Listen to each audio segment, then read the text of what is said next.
os nossos trabalhos da noite, nós vamos chamar a Carla. Não tá ligado o microfone. Não. Esse não tá baixo. Aí. Agora tá.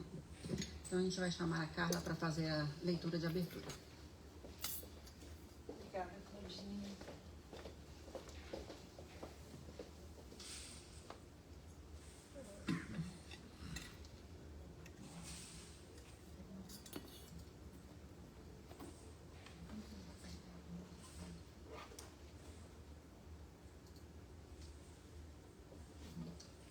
Todavia, digo-vos a verdade, a vós convém que eu vá, disse Jesus. João, capítulo 16, versículo 7.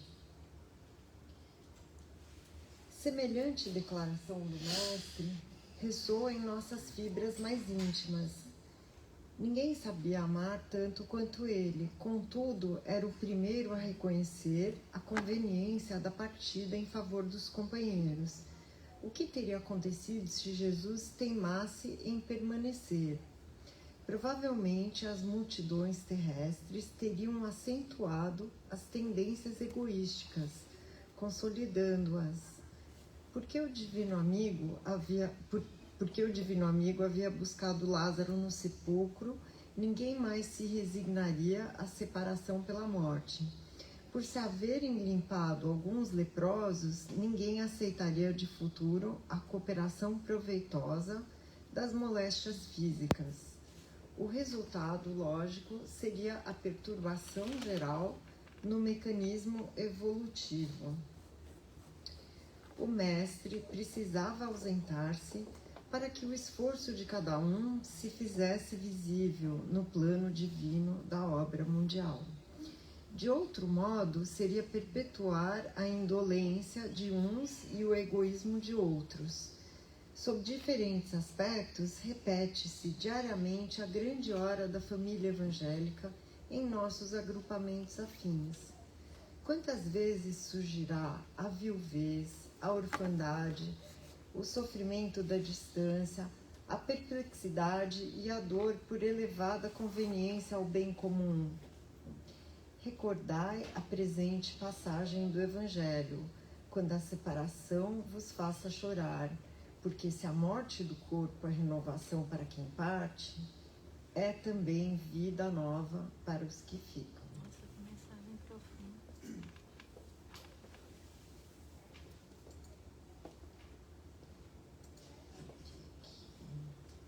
São os avisos, os avisos.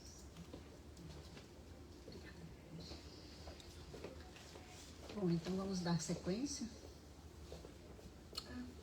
Não sei.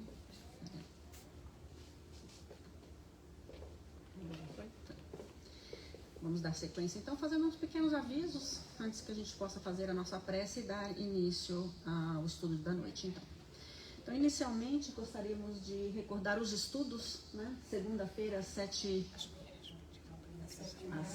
horas, não às 7h30. É híbrido, né? Tanto aqui presencial quanto também online. E nós estamos terminando um livro, né? No Mundo Maior, que foi maravilhoso, e vamos dar início ao Libertação. Então, quem quiser pegar desde o início, esse é o momento. Temos também nas primeiras e terças-feiras de cada mês o livro em inglês Workers of the Life Eternal, que também é muito bom, né? Se a gente pensar, são todos os livros do André Luiz, esse é online somente, ok? Quarta-feira, depois da morte, somente online. Na quinta-feira, o Evangelho e o Livro dos Espíritos. A gente intercala cada semana estudando um dos livros. Então, se alguém tiver interesse em estudar com a gente, quiser fazer online, nos busque, que a gente inclui vocês no grupo para poder entrarem no Zoom. Tá? Sempre aquela recordação de como podemos contribuir com a casa, né? A gente tem sempre a cantina, venda de livros, café da manhã, jantares, enfim, eventos que a gente faz para manter, né, as despesas da casa. Livraria e biblioteca, compras e empréstimos, né, de livro. Ler é sempre bom, então saibam que temos os dois. O Clube do Desapego, né, tem sempre alguém doando alguma coisa e tem sempre alguém precisando de alguma coisa. Então, esse é o grupo. Fale com a Elcira, que está lá atrás, se precisar de alguma coisa ou tiver algo, né, a oferecer. Nós vamos ter o nosso próximo evento, Chá com Arte, que vai ser agora no dia 31 de maio, no sábado, às 2h30 da tarde, lá em Doral. A gente vai passar uma deliciosa tarde, né, tomando um chazinho no estilo brasileiro, fazendo artesanato entre as amigas. Eu acho que aqui também pode os amigos, porque quem gostar de arte, venha. Quem gostar de chá, venha. Quem gostar de chá com arte, mas é melhor ainda, porque são duas coisas para se fazer. Veja com a Jaque na secretaria, vai ser uma tarde bem gostosa para todos nós. Clube do Livro, já quase chegando o momento de reunir. Estamos lendo o livro Ave Cristo, né? Então aqui é independente, cada um lê o livro e aí quando a gente se encontra para falar do livro. E é um momento gostoso porque apesar da conversa ser orientada, mas é um momento gostoso, com comes também, né? O brasileiro não consegue se reunir sem ter comida, então comida de novo.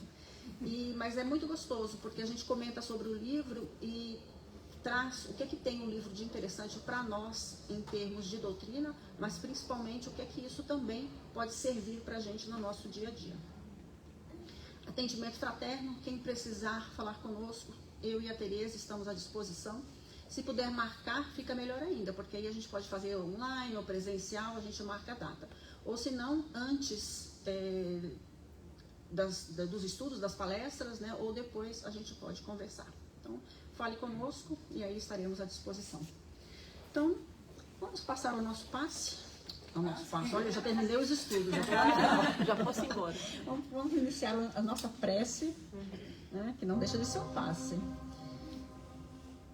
Elevando os nossos pensamentos ao alto, agradecendo a Deus, nosso Pai, nosso amado Mestre, e a espiritualidade amiga que aqui se encontra, preparando o ambiente e que nos auxilia e nos ampara a compreendermos bem os ensinamentos da noite, para que estes, calando fundo em nossos corações, faça-nos entender, faça com que possamos entender melhor as leis divinas, as leis do Mestre, para que saibamos principalmente compreender como colocá-las em prática no dia a dia.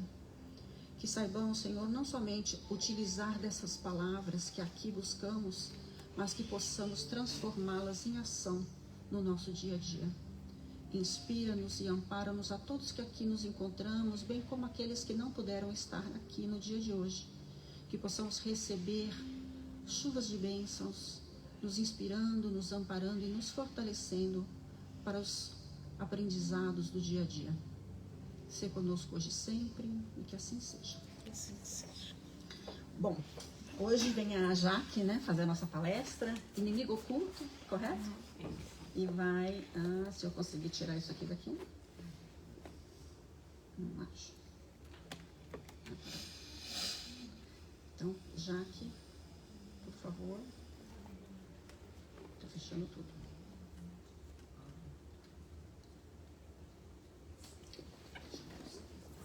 Fechou o teu também, já.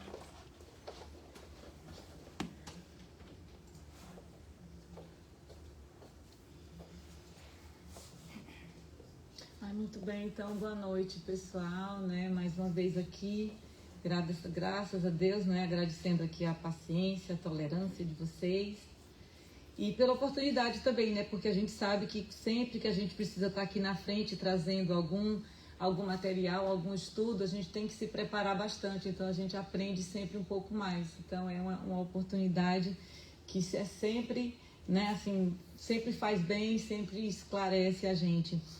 E uma coisa curiosa é que quando eu passei o título da palestra para a Tereza, que ela foi fazer o flyer, eu falei inimigo oculto. Aí ela ficou assim, eu conheço o amigo oculto. Então, eu vou dar logo um spoiler de quem é o inimigo oculto, e somos nós mesmos, tá? Então, a gente vai, né, tentar passar por esse terreno, né, em que a gente se boicota muitas vezes ao nosso crescimento. Então, vamos lá. Existe um conto que diz que certa vez um monge ele estava caminhando com uma xícara de chá e de repente veio o seu mestre e esbarrou nele e fez com que ele derramasse chá para todo lado, né? E aí o monge virou para ele e perguntou assim, mas por que você derramou seu chá? Aí ele respondeu, ele respondeu, ora, por quê? Você me empurrou. Aí o mestre virou e disse assim, não, resposta errada. Você derramou chá porque era chá que você tinha na sua xícara. Porque se você tivesse café, você teria derramado café, né? Então, é bem interessante, talvez muita gente já conheça esse conto, mas o que é que o mestre está querendo dizer, né? Que a gente externa, a gente derrama o que a gente tem aqui dentro. Então, eu sou isso que está aqui dentro, na realidade, né? De verdade é isso. Então, se a gente tá, né? Se eu tô explodindo o tempo todo, se eu tô assim sempre com raiva, o que é que isso quer dizer? Quer dizer que, na realidade, é isso que eu tenho aqui dentro. E aí basta alguém vir dar assim uma cutucadinha, que aí o dragão espalha fogo para todo lado, o fogão, né? O fogão entre erupção, o vulcão entre em erupção, e aí vai lava para todo lado, aquela coisa. Então, basta essa cutucadinha, né, da hora do chá, que o chá derrama e a gente derrama aquilo que a gente tá guardado aqui dentro de alguma maneira, né? E muitas vezes, né, a gente vem e agride o outro e ainda culpa o outro, como o monge falou, né? Eu derramei o chá, você me esbarrou em mim, né? Aí, só que não, né? A gente transfere isso para o outro muitas vezes, mas como é que a gente pode realmente ter palavras assertivas? Como é que a gente pode agir com amor, com atenção, se a gente só tem confusão aqui dentro, dor, amargura? Então é por isso que a gente tem que olhar, pensar nisso que a gente vem trazendo, né? Nós sabemos que naturalmente a gente no planeta de provas e de expiações que a gente está no momento, né? Na escala evolutiva, a gente sabe que ninguém chegou nem no meio do caminho ainda. Então é natural, ninguém é um pote de doçuras, né? Que sai por aí espalhando doçura para todo lado. Mas é importante a gente ir observando, né, o que é que faz com que eu faça, que eu agrida, o que faz, o que é o gatilho, né, que faz com que eu passe que eu seja agressiva ou que, né, que eu faça uma confusão por pouca coisa. Então é importante isso, a gente tentar, né, se conhecer, tentar analisar, meditar, pensar, para a gente não trazer à tona esse homem velho, né? Porque a gente no dia a dia, a gente está sempre sendo testado por aqueles com quem a gente convive. E os outros também, eles derramam o que eles têm dentro deles também. Agora, a gente, o que eles derramam, entrar e encontrar ressonância com o que a gente tem aqui dentro, aí é que está o problema. É por isso que a gente reage. Porque ele não reagia, né? E por que ele não reagia? Porque o mal do outro não interagia com ele, porque ele não tinha mal dentro dele. Então, na hora que a pessoa agiu, quando cuspiram na cara dele, torturaram, né? Fizeram chacota dele e tudo mais, e em nada ele reagiu, em nada ele revidou. Por quê? Porque ele só tinha amor para dar, meu Deus do céu. Então é isso, no momento que a gente chega lá, a gente sabe, né, que tudo leva tempo ainda, mas é isso que vai acontecer. Então é por isso que é bom a gente, né, cuidar para não reagir, porque reagir é justamente isso, né, é a gente agir de acordo com o que a outra pessoa faz com a gente, né, então a gente tentar agir conscientemente. Então, né, voltando ao tema da nossa palestra, qual seria o maior empecilho para o nosso crescimento? Qual é, na realidade, se não nós mesmos, né? A gente realmente se conhecer. Mas, por outro lado, qual é o melhor instrumento?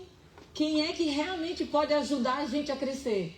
A gente mesmo, né? A gente tendo essa consciência, nos ajudar e tudo mais, né?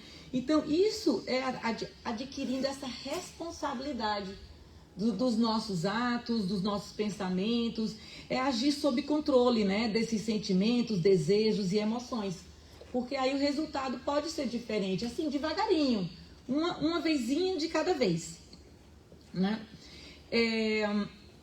Eu não sei se todos aqui conhecem, talvez conheça, ela é Bárbara, a professora Lucilena Galvão. Ela é uma filósofa que, por sinal, ela vai estar aqui em Miami essa semana dando uma palestra e eu vou. E eu assisti uma palestra dela, na realidade duas, sobre esse livro A Guerra da Arte, do Steven Pressfield. E eu fiquei realmente assim, eu fiquei tão bem impressionada com o conteúdo desse livro, que na realidade foi ele que me inspirou o assunto de hoje, sabe? Porque ele traz, o Steven Pressfield, assim, na realidade, ele é um escritor de romances históricos. E aí ele resolveu escrever esse romance para demonstrar as dificuldades que um escritor tem para escrever. Então, nas reflexões dele, ele diz nesse livro que essas dificuldades que o escritor tem para sentar na frente, né, do computador, da máquina, não se aplica só a quem quer escrever, mas a todo mundo, de uma maneira geral, quando a pessoa quer executar alguma coisa grandiosa, quando alguém quer realizar um sonho. Então, ele enfrenta essa certa dificuldade. Então, toda vida que você quer se transformar, então ele diz que existem essas várias dificuldades que partem, na realidade, que não é externa, parte de dentro da gente mesmo. Então, ele diz que essa resistência, esse inimigo, ele que deu o termo, né? Que ele fala para definir o inimigo, que é justamente a resistência. E diz que basicamente o que essa resistência, ela age porque ela fica puxando a gente para trás. E que quando a gente tem um propósito de vida, de aprendizado, de crescimento, ela atrapalha a gente a atingir as nossas metas. A gente vai falar um pouco mais sobre isso. E depois ele fala que é necessário que a gente se torne um profissional. Que ele dá na visão dele. Ele diz que quando a gente é um profissional, a gente age da melhor maneira que a gente pode, porque é necessário.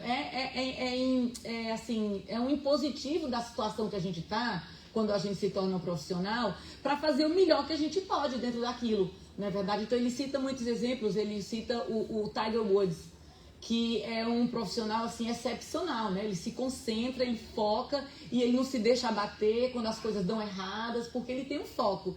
Então ele diz que na vida, às vezes, a gente tem que agir como um profissional quando a gente quer atingir nossas metas. E ele também fala sobre as forças do reino superior, que nos impulsionam sempre para cima e nos ajudam a manter o controle da resistência. E ele diz que essas forças superiores podem dar o nome que quiser. Naturalmente, a gente, logicamente, chama de Deus, essa força superior.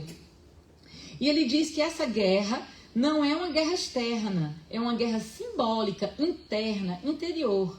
É uma luta contra os seus defeitos, a sua inércia, a sua escravidão aos seus instintos. E diz que a resistência é a coisa mais antiga da humanidade, que todos nós a conhecemos muito bem, mas não nos damos conta. E que a resistência é uma força que deforma nosso espírito e nos torna menores do que nascemos para ser. Então é muito parecido com tudo aquilo que a gente, né, com que a gente costuma trabalhar dentro desse autoconhecimento, da gente conseguir dessa disciplina de trabalhar e manter o foco no que realmente precisa ser feito para a nossa transformação. E ele dá alguns exemplos, que ele diz que quando a gente tem algum propósito de vida, né, de aprendizado, de crescimento, ele cita vários exemplos, que seja a gente se entregar a desenvolver algum pendor artístico, ou investir em algum novo empreendimento, fazer atividade física, decidir voltar a estudar muitas vezes, quando você já fez alguma coisa, e aí vê que aquilo não é para você, para voltar a estudar e fazer um outro assunto, uma outra matéria, começar dietas, acabar, né, cuidar dos vícios e também parar de fazer as coisas que são prejudiciais à saúde, atos de altruísmo, fazer caridade, programa de crescimento espiritual. Nossa, a lista dele é enorme. Então, é como se diz, né? Para baixo todo santo ajuda. Mas já todos aqueles hábitos que é na direção do nosso crescimento, do nosso engrandecimento, esses aí a gente realmente empanca e a gente tem muita dificuldade. No livro dos Espíritos, só assim, apesar a gente tem dificuldade, mas os Espíritos eles vêm e dizem pra gente, né? Quando Kardec pergunta, poderia sempre o homem, pelos seus esforços, vencer as suas más inclinações? E a gente deve estar acostumado com a resposta. Sim, e frequentemente fazendo esforços muito insignificantes, né? Então a gente realmente acha que é muito difícil. Mas os Espíritos estão dizendo aqui, né? O esforço que a gente precisa fazer é insignificante. Então, se a gente se esforça, a gente recebe ajuda. Se a gente foca, né? Não é simples, mas a gente focando, a gente se determinando, a coisa acontece, né? É como os Espíritos estão dizendo. E o Pressfield ele segue falando, né? Que, em outras palavras, ele diz que esse inimigo oculto, essa resistência, que ela não é fácil de se ver. Mas para vencer, a gente precisa de disciplina e vencer a nossa procrastinação. Aí ele dá um exemplo muito legal, dizendo que toda vida que quando você tem alguma coisa para você fazer, a resistência, ela faz você, como assim, você precisa caminhar nessa direção para atingir o que você quer. A resistência faz você querer caminhar em qualquer direção, menos nessa. Assim, inconscientemente. Né? E aí dá o exemplo dele, que foi aí que eu me identifiquei completamente.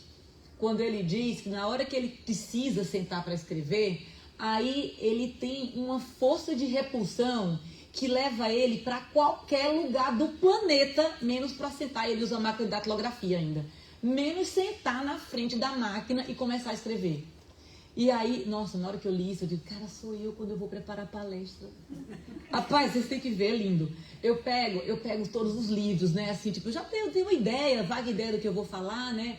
Aí eu pego os livros que eu acho que tem coisa legal, né? Assim, aí empilho aquele monte de livro. Eu também tenho um caderno de anotações, coisa que eu escuto em palestra, eu vou lá, anoto, né? Tipo assim, né? Minuto tal da palavra da palestra tal. Eu boto lá porque eu sei que ali tem coisa legal pra mim ir lá e voltar. Alguma coisa que alguém fala, coisa que a gente fala nos estudos. Então eu tenho meu caderninho, eu boto lá, lápis, tudo lindo. Abro o laptop em cima da mesa, me espalho assim, viu, o protagonista. Agora, puxa, peraí, calma. Eu acabei de tomar café, né? Assim, deixa eu ir lá, pelo menos botar a louça na máquina para não ficar essa bagunça em cima da pia, né? Aí eu vou lá e guardo. Aí, né, é sábado, não, eu vou logo aproveitar que eu vou ficar aqui sentada, eu já jogo o lençóis na máquina, porque enquanto a máquina tá lavando ali, eu tô aqui trabalhando, né? Aí vou lá e boto, aí sento. Aí já que eu tenho feito o computador, eu me lembro, caraca, eu tenho que pagar a conta. Não, rapidinho. Aí eu já entro, pago tudo que eu tenho que pagar e cara, eu tenho que botar uns pedidos, umas coisas, porque todo tempo eu tenho que me lembrar para botar os pedidos, porque não posso, né? E vou lá, entro lá, mas eu faço minhas comprinhas e tal. Aí começo, né? Eu vamos. Aí eu digo, puxa vida, caraca, a semana se acabou, não falei com os meninos, não vi meus netos. Não, vou dar uma ligadinha bem rapidinho, ver se eu consigo falar com a minha filha. E desse jeito, quando eu menos percebo, já, tipo assim, já deu fome, eu já levantei para almoçar. E aí, quando eu vejo, já arranjei outra coisa para fazer. E o tempo passa. Então, é uma coisa inconsciente. Olha, né, eu não tô brincando, não. É desse jeito. Aí, quando eu vejo, chega no domingo, aí você sai para almoçar e fica lá os livros empilhados, né? Aí, vira a semana, o circo armado. Eu não desarrumo o circo. Tá em cima da mesa o tempo todo. Eu não coloco nem lá dentro, lá guardado onde eu tenho um local que eu trabalho de casa. Então eu tenho o desk, né? Eu não deixo lá porque senão eu tenho que fechar tudo, né? Pra mim poder trabalhar na segunda-feira. Eu deixo em cima da mesa. Olha, e fica semanas isso lá, até quando chega a palestra começa aquele desespero, né? Assim, ai Jesus.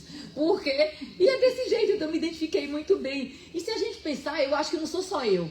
Muitas vezes, né? Tipo assim, existe, eu acho, o exemplo universal da resistência, que é você começar uma dieta ou fazer uma atividade física, né?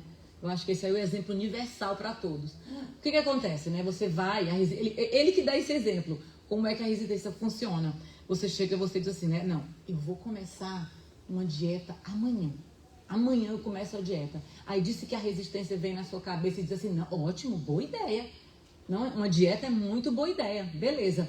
Agora, começar a dieta no meio da semana, né? Não faz sentido. Tudo bem, olha, tu tem que ter um monte de pão aí que você tem. Vai fazer o que com esse pão? Joga fora? Não vai, né? Aí você, o que você vai fazer com isso? Então, inconscientemente, você diz assim, não, faz o seguinte, então eu vou, fim de semana, com o tempo, eu vou no Whole Foods, né? Comprar tudo orgânico, só folha, só verdura, não me preparar para minha dieta, né? Academia também, quem é que começa a academia numa quarta-feira? Ninguém, né? Então, não, segunda-feira eu começo tudo. Aí, segunda-feira chega, vai, né? E você não chegou uma coisa, você uma coisa que nem chegou a começar. E você já desistiu aí de saída, né? Então, infelizmente, é assim mais ou menos que a coisa funciona, né? Então, aí dessa mesma maneira, a gente às vezes se acomoda com trabalhos que a gente detesta, em relações que não são saudáveis, relacionamentos que não são saudáveis, e a gente fica lá vivendo, continuando nessa vida por vários medos, né? Por exemplo, você pode ter medo da falência para começar um novo empreendimento, você tem medo de falir, então você não vai começar de novo. Ou então você já gastou 4 anos da sua vida fazendo uma faculdade, aí você não gosta do que você faz, mas até você já, né, você está naquela sua zona de conforto, você largar aquilo para ir começar a estudar tudo de novo e para começar uma coisa nova. Então você não quer desperdiçar muitas vezes o tempo. E aí ele diz que isso realmente são medos reais, são medos verdadeiros. Isso faz sentido. Só que ele diz que a mãe de todos os medos o medo de ser bem-sucedido. Mas como é assim? Como é que você pode ter medo de ser bem-sucedido em alguma coisa? É aí que eu me identifiquei de novo. Que aí ele diz que o que acontece, na hora que você é bem-sucedido, a gente tem acesso às nossas forças íntimas e nós somos obrigados a abraçar nossos potenciais que nós temos e nos fazermos dignos dessa verdade que a gente descobriu. E aí que eu pensei, tipo assim, né, quando você faz palestra, a melhor coisa é se eu tivesse feito a minha primeira palestra, e aí chegaram já que olha, não deu legal não, tá entendendo? Então deixa pra lá. Nossa, tinha sido assim tudo de bom, cara. Eu digo, olha, eu tentei, não deu certo, não preciso fazer outra nunca mais, né? Mas então, na hora que a pessoa fez, legal, gostei, aí você realmente, você tem que encarar aquilo e dizer, não, você tem condição de fazer. Não adianta você querer se esconder, porque você tem capacidade, você tem condição de fazer alguma coisa. Então, assim não sou só eu, nem é só ele. Eu acho que todo mundo pode se enquadrar de alguma forma, em algum aspecto da vida, numa situação como essa. Que a gente se boicota porque a gente, né, não olha, não enfrenta. E aí, realmente, por quê? Porque você, na hora, como diz uma amiga minha, que quando você vê alguma coisa, você não desvê nunca mais. Então, se você adquire a consciência de que você é capaz de fazer alguma coisa, essa consciência que a gente tem lá dentro, a gente tem o discernimento entre o certo e o errado. A gente pode não gostar das opções que a vida dá pra gente, muitas vezes. Mas a gente tem opções, a gente tem a escolha de fazer a coisa certa. Né? Então, é por aí que ele vai... E aí, dessa maneira mesmo como ele coloca... Essas mesmas essas coisas que ele coloca também coincide com tudo que a gente aprende aqui na nossa amada doutrina. Que nós não podemos dizer, a gente pode dizer que não sabe, né? Joana de Ângeles, no livro Plenitude, ela traz pra gente, né? Que o homem é a síntese das suas próprias experiências, autor do seu destino, que ele elabora mediante os impositivos do determinismo e do livre-arbítrio. Ela segue explicando que o determinismo ele é inevitável apenas em alguns aspectos, e ela diz nascimento, morte e reencarnação. Né? Mas então aí ela fica claro que nós, assim, que da mesma maneira que a gente pode se colocar para frente, a gente pode se colocar para trás, porque a gente é o dono das nossas atitudes, das nossas escolhas, do nosso dia a dia.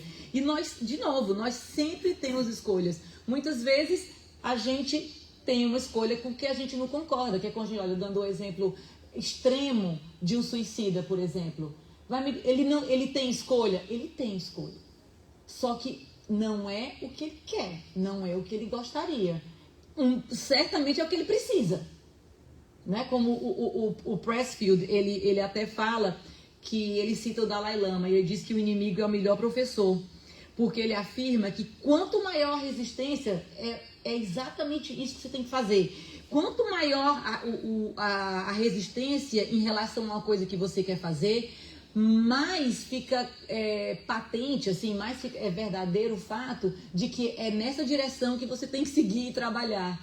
Então, é justo isso, quando Deus muitas vezes ele dá uma escolha, só que a gente não gosta, a gente não quer, a gente não aceita, a gente se revolta, a gente se lamenta, mas a gente tem a escolha de fazer a coisa certa. Né? Então não é dizer nem que nem sabe, porque a gente sabe.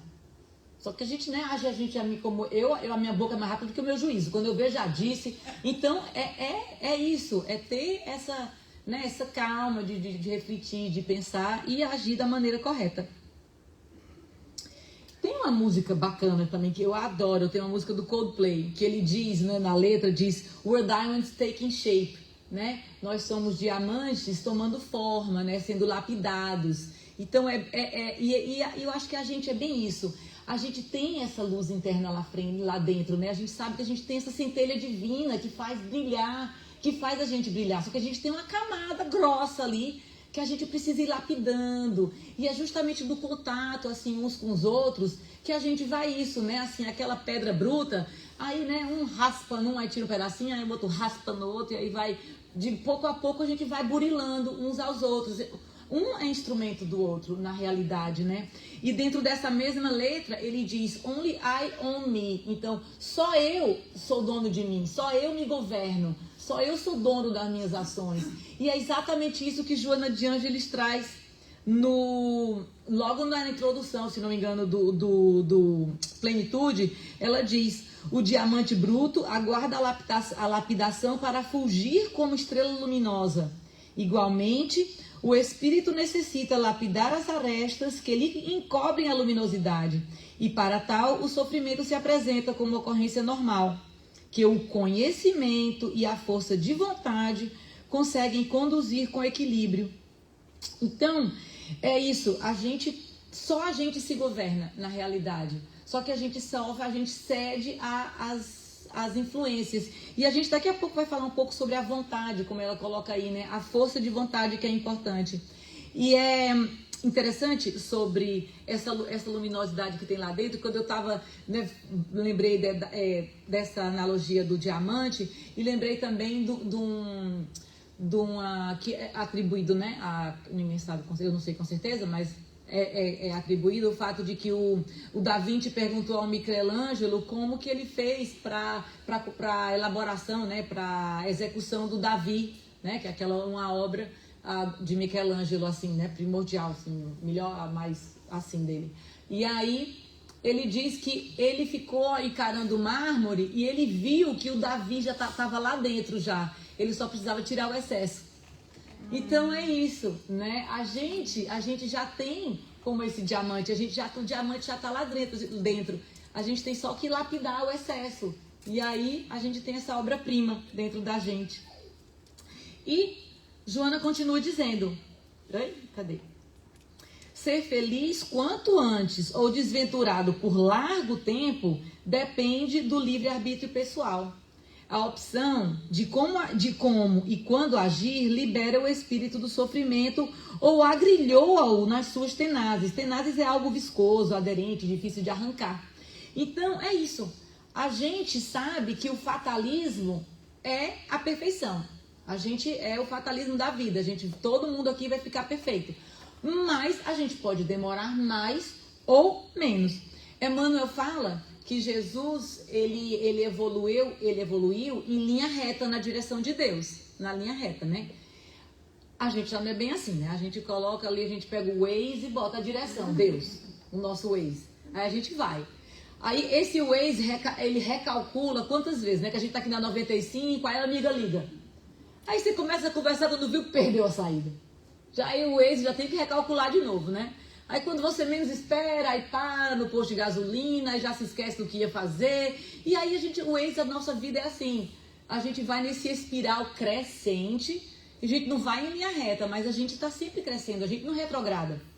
Então mesmo que seja difícil, que a gente dê umas derrapadas aqui e acolá, que a gente pega a saída errada de vez em quando, mas a gente tem sempre condição, o Waze não se cansa de recalcular a direção e a gente volta para o caminho certo. Então é bem desse jeito. E eu trouxe mais uma vez o exemplo do Belarmino Bicas, que o Humberto, ele faz, ele cita o Belarmino Bicas, que ele encontrou com Humberto de Campos no plano espiritual, e aí ele pediu para Humberto de Campos para contar o caso dele, porque ele desencarnou 22 anos antes da época prevista. E ele era tarefeiro espírita por 20 anos, tá, pessoal? Só dizendo, só deixando vocês saberem. E aí, E ele é considerado um suicida indireto porque ele diz assim, conte o meu caso para quem esteja ainda carregando a bobagem do azedume. Fale do perigo das zangas sistemáticas, insista na necessidade da tolerância, da paciência, da serenidade e do perdão. Rogue aos nossos companheiros para que não percam a riqueza das horas com suscetibilidades e amus. Explique ao pessoal da terra que mau humor também mata. Então, ele fez a contabilidade, no conto dele lá, tem a contabilidade inteira dessas 16.300 e tantas aspirações do dia a dia.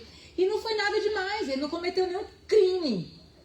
Mas essas coisas do dia a dia mesmo, que ele se enrolava, se atrapalhava todo, que é exatamente o que diz Joana de Ângeles. Ela fala, a vida são os acontecimentos de cada instante que se encadearem incessantemente. Então não são grandes coisas, são aquelas coisinhas do dia a dia, é aquilo que a gente carrega na xícara, que faz a gente, né, dar um passinho de cada vez e crescer, sabe assim, um degrauzinho na escada, uma vez, um depois do outro, com calma.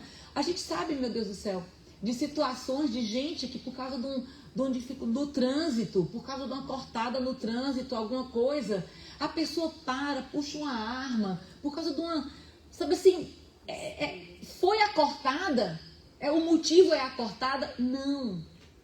O motivo são os problemas que a pessoa tem lá dentro, que ela não cuida, que ela não procura ajuda, não procura um terapeuta, não procura um grupo de apoio. E aí ela tem algum trauma, às vezes traz alguma coisa de infância, alguma rejeição ou qualquer coisa que seja. E aí nesse momento, aquilo é só gatilho.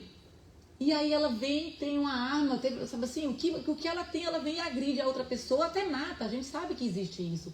Então é uma coisa, um motivo pelo qual, assim, o motivo é pequeno, muitas vezes.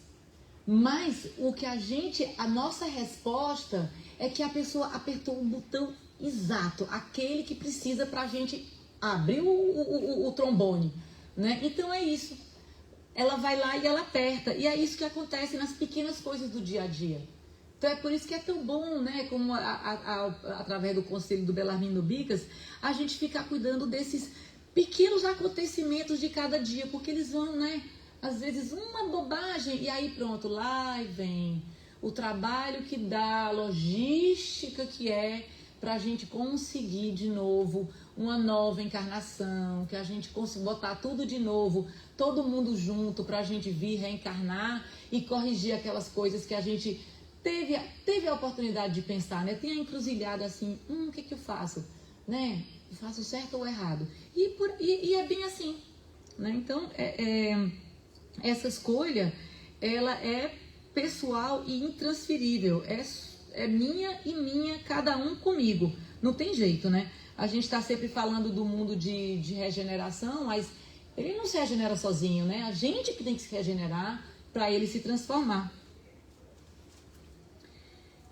E os espíritos superiores, a gente sabe que eles trazem lá também no livro dos espíritos, sobre na parte que fala sobre as leis de Deus, né? A lei natural, e ele diz que seguir as leis de Deus é o único caminho para a felicidade. E o homem só é infeliz quando se afasta dessas leis. O problema é que a gente gosta que se enrosca de fazer o que não presta, né?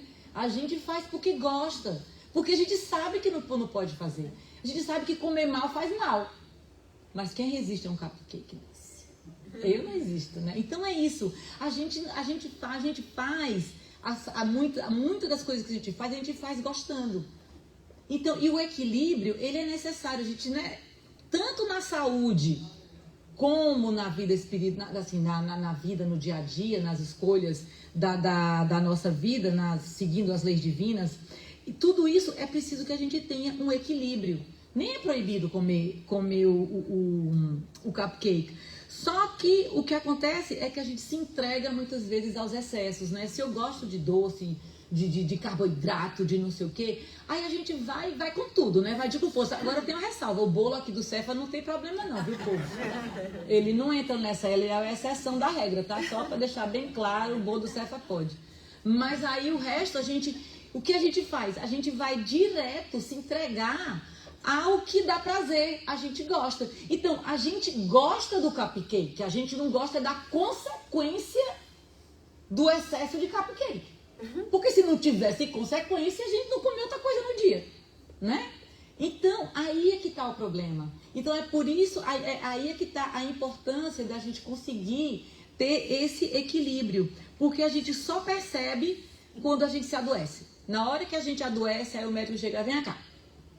Então, não come mais doce, não come mais carboidrato, você tem que ir para academia, você agora... E aí começa, aí a gente vai achar que é o quê? É um castigo isso? Castigo? Não. É a consequência das nossas escolhas. E assim é quando a gente se afasta das leis morais, das leis de Deus. É exatamente isso. É por isso que tem aí Paulo, quando ele vai se referir nessa parte das penas e gozos futuros, ele vai dizer, falando sobre, né, essa consequência dos nossos atos, que aí fala sobre as pessoas, né, levantando se não é castigo. Não é castigo, como ele colocou aí. É a consequência natural. Uma certa soma de dores necessária a desgostá-lo da sua deformidade, pela experimentação do sofrimento. O castigo é o aguilhão que estimula a alma pela amargura a se dobrar sobre si mesma e a buscar o porto de salvação. Então é isso, é aprender a desgostar do cupcake. É sofrido, mas é necessário. E na hora que a gente aprende a desgostar do cupcake, aí nem dói mais. Né? A dificuldade, quem fuma, é um sofrimento para a pessoa parar de fumar. Para mim, parar de fumar é uma besteira. Porque eu nunca fumei, para mim não me atrai nada, né? Mas tem gente que fuma, sabe lá o que faz? Vem escrito lá, né? Eu acho que deve vir na carteira de cigarro ainda. Não sei, é que ainda fuma um cigarro, nem sei o que é que fumam lá hoje em dia. Mas eu sei que vinha, né? Dizendo que mata, que dá câncer, não sei o quê. Pode dizer que sabe, que não sabe? Não. A gente vem aqui no centro todo dia. Pode dizer que não sabe? Não. Mas a gente fuma igual. Né? Então é isso, é realmente a gente ficar alerta para esses chamados do dia a dia e não se desesperar, porque de novo, né, ninguém é um poço de mel, a gente tem os nossos altos e baixos, mas é ficar alerta, é pedir desculpa, né? É ficar prestando atenção a essas deformidades, como disse Paulo. Então, como ele também, né, a gente colocou aqui, aprender a desgostar do erro e treinar a nossa vontade para que ela não ceda aos nossos desejos. E daí vem a importância da vontade, da força de vontade, que Joana de Ângeles falou lá atrás, que, de novo, aqui a gente já leu, eu não me lembro mais em outro texto também, que também falou sobre a importância da vontade, e para a gente conseguir nos vencermos.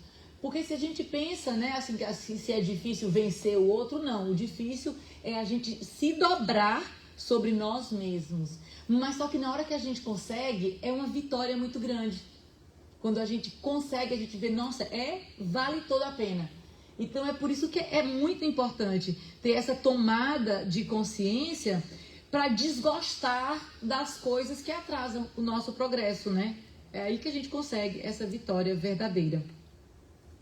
E, de novo, eu não vou ter nem o que comentar depois que a gente acabar de ler isso aqui, porque Kardec diz, já num resumo teórico que ele vai falar, e ele diz sobre sobre a força de vontade, de novo, né? Ah, tá aqui, a outro lugar era força de vontade, eu ainda ia falar, ainda estava aqui. Eu acho que já tinha falado, mas tá aqui. De acordo com a doutrina espírita, não há arrastamento irresistível. O homem pode sempre cerrar ouvidos à voz oculta que lhe fala no íntimo, induzindo-o ao mal, como pode cerrá-los da voz material daquele que lhe fala ostensivamente. Pode-o pela ação da sua vontade, pedindo a Deus a força necessária e reclamando para tal fim a assistência dos bons espíritos. Então, não tem nem o que dizer, né? O que falta realmente é a nossa força de vontade. A gente sabe, mas a gente tem preguiça muitas vezes também, né? Eu não estou querendo, assim, simplificar demais as coisas, não, porque existem problemas muito duros na vida de cada pessoa, mas é para onde você aponta o seu vetor, né? Assim, é importante a gente ter esse cuidado, como ele colocou aqui, né, bem claramente. Na hora que a coisa que está pesado demais, é pedir ajuda. E a ajuda vem. A ajuda necessária, ela vem. Né? Sempre de alguma maneira, em algum conselho, ou na doutrina, ou numa força extra, né? Assim, você num sono reparador, para você ter uma clareza na manhã seguinte do que vai fazer, sabe? Numa inspiração, em alguma coisa. É duro, a gente tem, mas não é castigo. Então, se a gente está passando, é como tem aquele ditado, né? Que Deus não dá o frio maior do que o cobertor. A gente veio com uma programação que a gente tem capacidade de superar.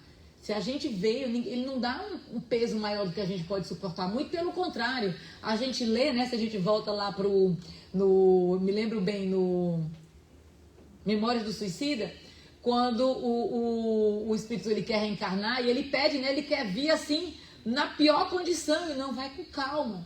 Vai com calma. Você não vai dar conta. Então, ao contrário, na hora que dá o desespero no plano espiritual, a gente quer trazer, né, vir assim, pobre, miserável, cego, e ele fala, não, calma, você não vai dar conta. Você, por enquanto, você vai só ser a Jaque. Aí já tá de bom tamanho. Se você conseguir, aí você já vem vitoriosa, entendeu? Então, é assim. Mas a gente só tem que ter sempre isso, né, que Deus nos desampara e que a gente não está sendo castigado e que a gente vai dar conta. Né? Não pode perder essa força de vontade. E já nessa, a gente está quase terminando, reforçando sobre o poder da vontade. Emmanuel, ele traz nesse livro Pensamento e Vida um capítulo inteiro sobre a vontade. Eu trouxe uns trechinhos aqui para a gente, onde ele diz que a vontade é a gerência esclarecida e vigilante, governando todos os setores da ação mental. Para considerar-lhe a importância, basta lembrar que ela é o leme de todos os tipos de força incorporados ao nosso conhecimento. Então, esse leme, o que é que o leme faz numa embarcação? Ele dá a rota, ele dá o destino. Né? Então, é importante a gente saber que se a gente coloca essa vontade, né, ela seguindo na direção correta, que a gente consegue, que o auxílio vem. A gente está aqui no mais seguido, ele vai falar. Nela dispomos do botão poderoso que decide o movimento ou a inércia da máquina. Então, muitas vezes, é natural que a gente, vamos supor, que a gente fique triste. É natural que a gente tenha raiva. Lógico que é natural. O que a gente não pode é fazer morada na tristeza, fazer morada na raiva, é ficar lá, parar lá e ficar lá, porque isso só vai aumentando, vai crescendo. É como a gente falou antes, né? É aquele excesso que vai precisar de médico. Então a gente precisa prestar atenção dessas coisas, e ver como ele diz aí. Essa vontade é o botão que liga, né, para você se movimentar, ou a inércia. Então é aquilo, você tá muito triste, não sei o que, aí você começa a ficar deprimido, aí você quer ficar na cama, aí você não quer abrir nem a janela.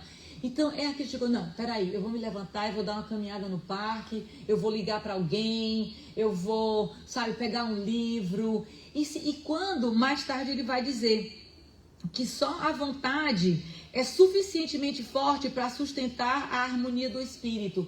Então é isso, na hora que a gente tá com essa angústia, com isso, é a gente focar, ter esse cuidado, né, assim, de prestar atenção e agir, ligar, apertar essa chavezinha de fazer alguma coisa na direção contrária daquilo que está derrubando a gente, naquilo que está puxando a gente para baixo, impedindo a gente de fazer, de seguir, fazer uma coisa que a gente tem muita vontade de fazer, mas tem medo, ou um relacionamento que é abusivo, que é não sei o que, você fica, mas você não conhece nada, você tem medo.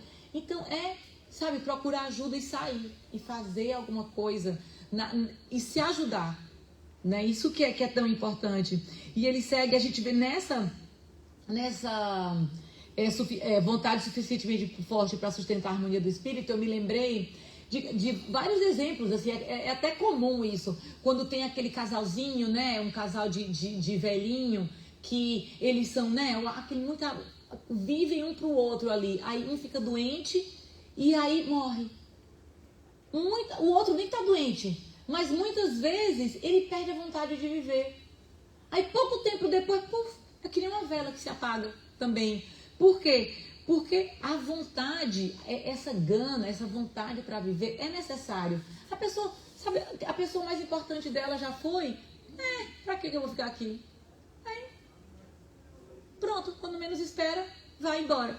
Então, isso é interessante. Aí ele segue que, em verdade, ela não consegue impedir a reflexão mental quando se trate de conexão entre os semelhantes, porque a sintonia constitui lei inderrogável, mas sempre pode impor o julgo da disciplina sobre os elementos que administra, de modo a mantê-los coesos na corrente do bem.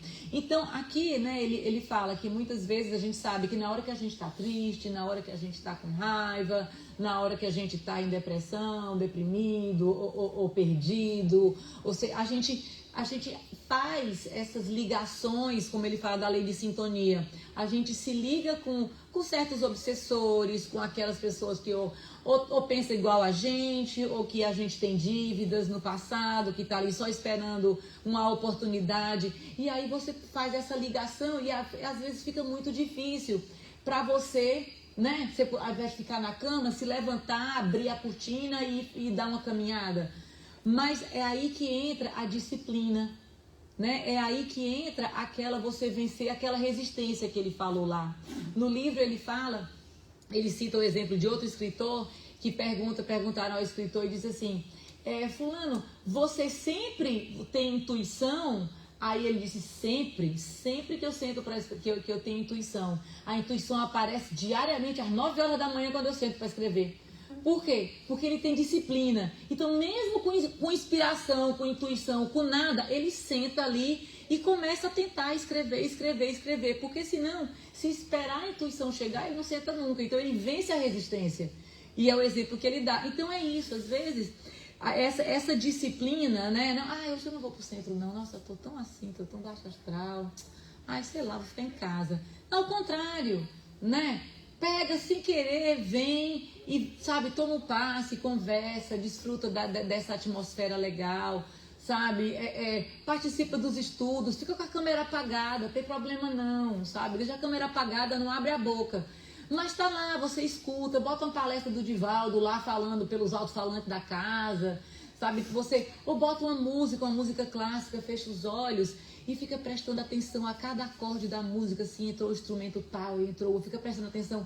Só isso você já se concentra, é uma meditação, você entra no foco e aí você dá condição para essa corrente do bem, como ele fala aqui, de você fazer esse contato com esses espíritos do bem, com o seu anjo da guarda, com os seus espíritos familiares, que estão ali prontos, esperando só a oportunidade, que você abra assim, uma brechinha. E aí eles vêm e a ajuda vem.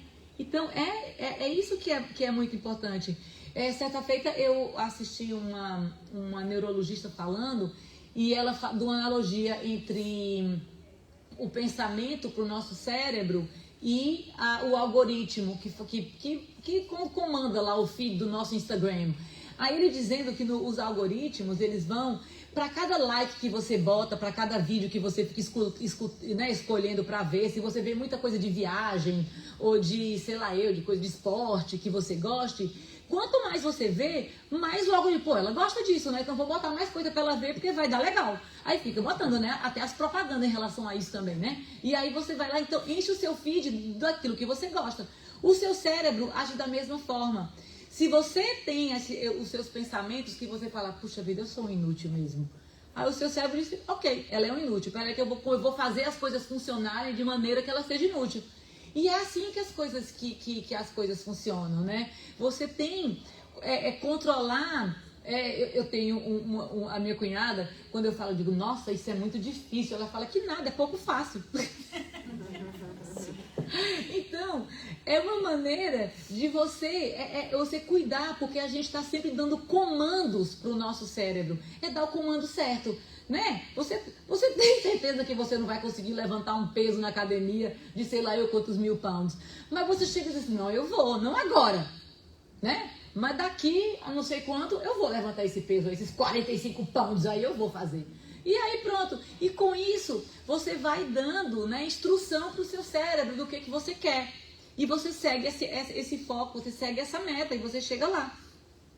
Então é ficar ligado, né, prestando atenção. E para encerrar mesmo, eu trouxe do livro Alerta de Joana, por Divaldo, eu peguei uns pedacinhos que ele se intitula Pontos Vulneráveis. E aí ela diz, né, os pontos vulneráveis representam a resistência de toda a maquinaria, a segurança de cada indivíduo. Inevitavelmente, as tentações se te cercam, ferindo-te a vulnerabilidade no fulcro das tuas deficiências. Eu procurei o que era fulcro, esqueci de trazer para vocês, eu não sei o que é, mas, em suma, vamos continuar. Cada espírito é colocado onde lhe cumpre progredir, vinculado aos recursos de que necessita para superar-se e reparar os compromissos infelizes do passado. Não te permitas concessões desconcertantes, nem prazeres que anestesiam a razão e perturbam o sentimento. Isso aqui é muito nosso, porque às vezes você não quer pensar. Aí você pega uma série da Netflix de 485 capítulos, esse que é bom, porque aí demora muito tempo e você fica ali, você não precisa pensar, você fica anestesiado assistindo aqueles 450 capítulos com subtítulo, né? Embaixo você precisa ler, não pode nem ficar só, não, você tem que estar lá. E aí, porque aí você se anestesia, ou você procura alguma coisa, bebida, ou droga lícita, ilícita, o que seja. Então é isso, né? Não se permitir a você, né, escapar, esses escapismos, assim, por esses prazeres que anestesiam. Enfrenta as fraquezas, conscientiza-te dos teus pontos vulneráveis e constatarás quão fácil te será vencer as tentações e superar as más inclinações que te atormentam. Bom, então é isso, pessoal, que eu trouxe para vocês hoje. Eu espero que eu possa ter contribuído de alguma forma, pelo menos a, né, vocês, né, vocês não, eu, né, que eu escrevi isso também, para pelo menos chegar e perceber quando a gente está se boicotando e indo contra nós mesmos. E que a paz de Deus, diga-me. Fulcro é o ponto de apoio. Obrigada. Fulcro é ponto de apoio. Tá aí. Vulnerabilidade no fulcro das tuas deficiências. Pois é, eu procurei, não escrevi e esqueci, né? Deu no que deu. Mas, então é isso. Obrigada. Amém.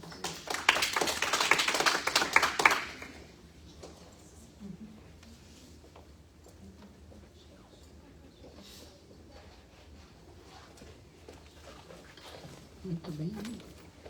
Então agora sim passamos aos passos, né? E para nos prepararmos, a gente vai fazer a nossa prece final.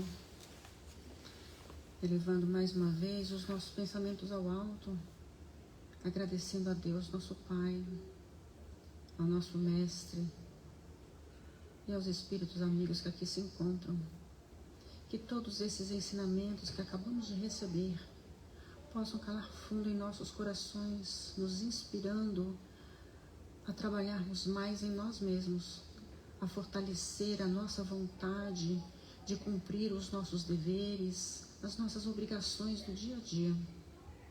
Te pedimos, Senhor, que nos inspire e ser conosco, para que possamos a cada dia sermos um pouco melhores. Ampara-nos em nossas necessidades e ser conosco hoje e sempre.